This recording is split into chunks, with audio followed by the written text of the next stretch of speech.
This was awkward, but we have an outdoor crib scene which goes up just before Christmas. It's a lovely thing, traditional, been there for years and years. It's lit up and people can walk past and stop and admire our lovely crib scene with the baby Jesus, which is 100 years old, there in the crib.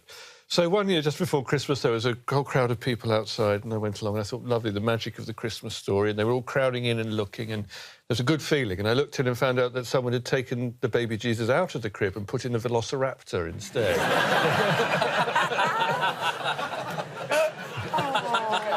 Did you get him back? In the end, I had to borrow from Mrs. Dolben up the hill a little Capo di Monte figure, but it was a matador. So we had a matador in the baby Jesus crib instead. But we kind of did a cushion around him because you couldn't see his hat or the blood stains or anything. So it worked out all right.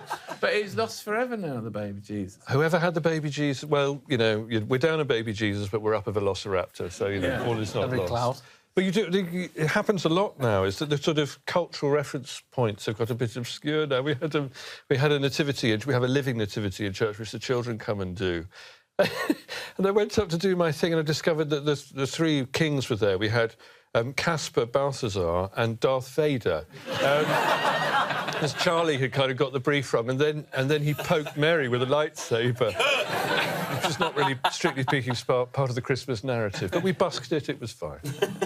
And this is going to sound like a silly question, but is it a special time for you? Oh, it's a very special time for... I mean, Christmas Day, I mean, no, Jesus wasn't born on Christmas Day, was he? Do you know when he was? And you know all these things, I know you do. Well, it's all a bit obscure, but the first vicar I ever worked for, he was lovely Christmas morning, and he'd smile and everything, and he'd lock up, and then he'd go back to the vicarage.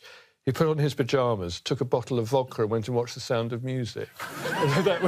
That's good preparation for a clergyman's Christmas. And don't eat turkey, you don't drink, you don't want presents. My poor stepmother, she just gives you a plate which has got roast potatoes and Brussels sprouts and then a space.